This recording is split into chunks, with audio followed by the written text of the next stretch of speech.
আসসালামু আলাইকুম, welcome back to 11th our study.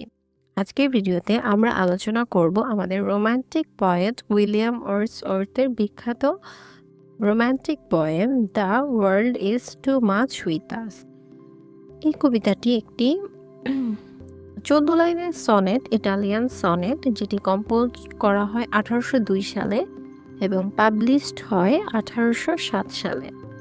এটি এমন একটি কবিতা যেখানে কবি দেখিয়েছেন মানুষ কিভাবে প্রকৃতি থেকে দূরে সরে গেছে আর কিভাবে অতিরিক্ত ভোগবাদী সভ্যতা আমাদের প্রকৃতিকে ভুলিয়ে দিচ্ছে।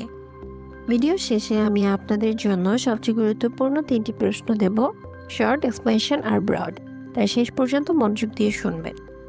কবিতাটি আসলে লেখা হয়েছিল শিল্প বিপ্লবের সময়। কবিতাটির মূল বক্তব্য হচ্ছে ওয়ার্ডসওয়ার্থ এই কবিতায় বলেছেন আমরা মানুষজন, দ্য ওয়ার্ল্ড মানে আমরা হচ্ছে পার্থিব জগতের মানুষজন, অর্থাৎ ম্যাটেরিয়ালিস্টিক জগতে এত বেশি মগ্ন হয়ে গিয়েছি যে প্রকৃতির সাথে আমাদের আত্মিক সম্পর্ক নষ্ট হয়ে যাচ্ছে। প্রকৃতির থেকে আমরা যা শিখব, প্রকৃতির মাঝে থেকে আমরা যা শিখব, তা থেকে আমরা দূরে সরে যাচ্ছি। কবি মনে করেন আমরা প্রকৃতির সৌন্দর্য, যেমন সমুদ্রের ঢেউ, রাতের চাঁদ, সকালের ফুল আর বাতাসের সুর, এগুলো উপভোগ করতে ভুলে গিয়েছি। কবি খুব কষ্ট পেয়েছেন এই ভেবে যে আমাদের সভ্যতা আর শিল্প বিপ্লব আমাদের প্রকৃতিকে ভুলিয়ে দিচ্ছে, প্রকৃতি থেকে দূরে সরে নিয়ে যাচ্ছে। তিনি মনে করেন প্রকৃতির সাথে আমাদের গভীর সম্পর্ক না থাকলে মানুষ অসম্পূর্ণ থেকে যায় এবং শেষে তিনি বলেন যদি দরকার হয় তিনি প্রাচীন প্যাগন যুগে জন্ম নিতে রাজি, কারণ তখন অন্তত মানুষ প্রকৃতির দেবতাদের সাথে সংযুক্ত ছিল। কবিতাটি লাইন বাই লাইন এক্সপ্লেনেশন করলে প্রথম লাইন থেকে শুরু করছি। The world is too much with us.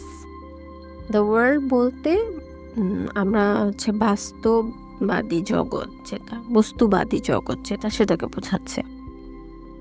The world is too much with আস মানে আমাদের সাথে এই বস্তুবাদী জগৎ এমনভাবে জড়িয়ে আছে, লেট অ্যান্ড সুন মানে আগে এবং পরে, সর্বদা, সবসময়, এটাকে বলা হচ্ছে late and soon. Getting and spending, getting মানে হচ্ছে এখানে আয় করাটাকে বোঝাচ্ছে, আর স্পেন্ডিং মানে খরচ করা। গেটিং অ্যান্ড স্পেন্ডিং উইল লে ওয়েস্ট আওয়ার পাওয়ার্স, আমরা আমাদের যে পাওয়ার্স মানে শক্তি, সেটা ডিস্ট্রয় করে দিচ্ছি এই বাস্তববাদী জগতের, বস্তুবাদী জগতের সাথে আমরা থেকে। কবি এখানে বলেছেন মানুষ এখন শুধুমাত্র টাকা রোজগার আর খরচ করার মধ্যে সীমাবদ্ধ। আমাদের শক্তি এবং সময় নষ্ট হচ্ছে শুধু অর্থনীতি আর ভোগবাদের জন্য। Little we see in nature that is ours. Little মানে অল্প, যা আমরা দেখি নেচার সম্পর্কে। We have given hour hertz away, আমাদের হার্টস মানে হৃদয় দূরে সরে যাচ্ছে নেচার থেকে। আ সর্ডিড বোন মানে এই যে দূরে সরে যাচ্ছে আমাদের হৃদয় প্রকৃতি থেকে, যে আমাদের মন ছুটে যাচ্ছে, এটা খুবই একটা বিষাদময় কষ্টকর আশীর্বাদ বা উপহার। মানে প্রকৃতির সাথে আমাদের সম্পর্ক এত কমে গেছে, লিটল উই সি যেটা বলেছেন, এত কমে গেছে যে আমরা আর প্রকৃতির সৌন্দর্য দেখি না। আমরা হৃদয় দিয়ে প্রকৃতিকে ভালোবাসা বন্ধ করে দিয়েছি। এটি আমাদের জন্য এক দুঃখজনক উপহার, মানে সর্ডিড বোন যেটা। This sea that bares her bosom to the moon. This sea মানে হচ্ছে সমুদ্র, মানে সমুদ্রে চাঁদের আলোর যেই একটা ছায়াটা পড়ে, মানে চাঁদের আলোয় উদ্ভাসিত সমুদ্র। দ্য উইন্ডস শান্ত বাতাস, that will be হাউলিং at all hours. হাউলিং মানে হচ্ছে গর্জন, মানে সমুদ্রর গর্জন সাথে শান্ত বাতাস সব মিলে যেন একটা সুন্দর মুহূর্ত। কবি সমুদ্র আর বাতাসের উদাহরণ দিয়ে বলেন প্রকৃতির সৌন্দর্য চিরন্তন। সমুদ্রের ঢেউ চাঁদের সাথে খেলে, বাতাসের শব্দ সবসময় শোনা যায়, কিন্তু মানুষ এগুলো উপভোগ করতে জানে না। মানুষ শিল্প বিপ্লবের সময় থেকে এই বস্তুবাদী জগতে এতটাই বিভোর হয়ে মানে থাকছে, যার কারণে মানুষ এত সুন্দর প্রকৃতির দৃশ্য, এত সুন্দর অনুভূতিকে কোনোভাবেই উপভোগ করতে পারছে না। and are upgathered now like sleeping flowers. Upgathered মানে হচ্ছে শান্ত, স্লিপিং ফ্লাওয়ার্স মানে নিশ্চুপ ফুল। প্রকৃতির প্রতিটি জিনিস সুন্দর, এমনকি ঘুমন্ত ফুলও শান্ত সুন্দর এমন বোঝাচ্ছে। For this, for everything we are out of tune. সব কিছু এবং সব কিছুর জন্য আমরা, সব কিছুতেই আমরা হচ্ছে out of tune. Out of tune বলতে আমাদের এসবের প্রতি, মানে সমুদ্রে যে চাঁদের আলো পড়ছে, বাতাস যে শান্ত, আর হচ্ছে গর্জনে যেই সবকিছু মিলে যে একটা সুন্দর প্রকৃতির যে একটা আবহাওয়া তৈরি হচ্ছে, যেখানে শান্ত সুন্দর সকালে ফুল ফুটছে, ঘুমন্ত থাকে, নিশ্চুপ ফুলটা সকালে ফুটে যাচ্ছে, এইসব জিনিসগুলো ফর দিস সব কিছু থেকে আমরা আউট অফ টিউন, মানে আমাদের এতে কোনো অ্যাক্টিভিটি নেই, আমরা সবকিছু থেকেই অনেকটাই দূরে, বা আমরা হচ্ছে প্রকৃতির এই মনোরম শান্ত সমুদ্রের দৃশ্য, ঘুমিয়ে থাকা ফুলের সৌন্দর্য সবকিছু থেকে আমরা অনেক দূরে সরে আছি, বিচ্ছিন্ন হয়ে আছি আর কি। প্রকৃতির প্রতিটি জিনিস সুন্দর, এমনকি ঘুমন্ত ফুলও, কিন্তু আমরা মানুষজন প্রকৃতির সুরের সাথে তাল মেলাতে পারি না, আমরা প্রকৃতির সৌন্দর্য থেকে বিচ্ছিন্ন। পরে হচ্ছে line, it moves us not, মানে প্রকৃতির সৌন্দর্য আমাদেরকে এফেক্ট করে না, আমাদের মধ্যে কোনো কাজ করছে না প্রকৃতির সৌন্দর্যটা। Great god, I would rather be a pagan suckled in a creed outworn.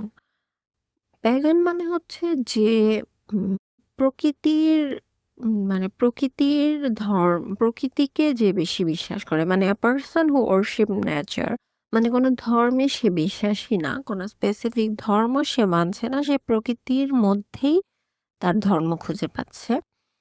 In the creed outworn suckle মানে এখানে লালিত হওয়া, আউট অন মানে হচ্ছে আদিম বা অনেক, অনেক আগের যুগ যেটাকে বোঝানো যাচ্ছে, যেখানে হচ্ছে মানুষ শিল্প বিপ্লব বা এইসব বস্তুবাদী জগৎ সম্পর্কে এত মানে এগুলোর মধ্যে নাই।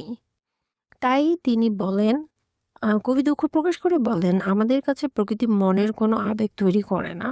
তাই তিনি বলেন, বরং তিনি চাইতেন পুরনো প্যাগান যুগে জন্মাতে, কারণ তখন মানুষ অন্তত প্রকৃতিকে দেবতা ভেবে ভালোবাসতো। So might I standing on this pleasant lea, lea মানে হচ্ছে ঘাসে ঢাকা খোলা জমি অথবা জায়গা, মানে খোলা মাঠ, সবুজ ঘাসে মোড়ানো খোলা মাঠ। Have a glimpses that would make me less forlorn. Glimpses মানে হচ্ছে দৃশ্য, যেটা আমরা উপভোগ করার মতো দৃশ্য, আর ফরলন মানে হচ্ছে একাকী করে তোলা, মানে এই সুন্দর ঘাসে ঢাকা খোলা জায়গায় যেখানে আমি দাঁড়িয়ে এই দৃশ্য উপভোগ করছি, যেটা আমাকে একাকী করে তুলছে। Have sight of Proteus rising from the sea, Proteus মানে হচ্ছে সমুদ্রের দেবতা বা sea god, rising from the sea মানে সমুদ্র থেকে জেগে উঠছে, উঠে আসছে। Or hear old Triton blow his wreathed horn, এখানে ট্রাইটন মানে মৎস্য মানব। তাহলে এখানে কবি কল্পনা করেন যে যদি তিনি প্যাগান যুগে থাকতেন, তবে তিনি প্রকৃতির মধ্যে প্রোটিয়াস আর ট্রাইটন এর মতো প্রতীক দেখতে পেতেন। এগুলো আসলে প্রকৃতির শক্তির প্রতীক, যা মানুষকে প্রকৃতির সাথে যুক্ত রাখত। এর মাধ্যমে কবি বোঝাতে চেয়েছেন, মানুষ যদি প্রকৃতিকে আবার হৃদয়ে স্থান দেয়, তবে আমাদের জীবন হবে শান্তিপূর্ণ ও পূর্ণাঙ্গ, পরিপূর্ণ হবে জীবনে, সব কিছুতেই আমরা পরিপূর্ণতা লাভ করব। নেচার ভার্সেস সিভিলাইজেশন, কবিতার মূল বার্তা হলো মানুষ প্রকৃতির সাথে সম্পর্ক হারাচ্ছে, সভ্যতা যত বাড়ছে প্রকৃতি থেকে দূরত্বও বাড়ছে। ম্যাটেরিয়ালিজম মানে ভোগবাদ, মানুষ শুধুমাত্র অর্থ রোজগার ও খরচে ব্যস্ত, ফলে জীবনের সৌন্দর্য ম্লান হয়ে যাচ্ছে।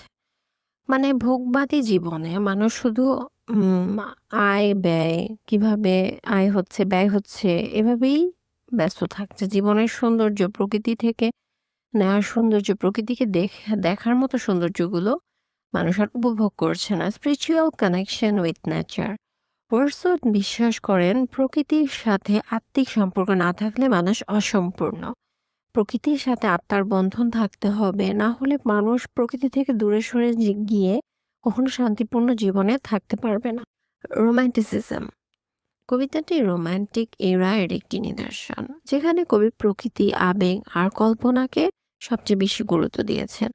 রোমান্টিসিজম বলতে এখানে প্রকৃতির সাথে প্রেম বা প্রকৃতির প্রতি রোমান্টিক একটা অনুভূতিকে বোঝানো হয়েছে।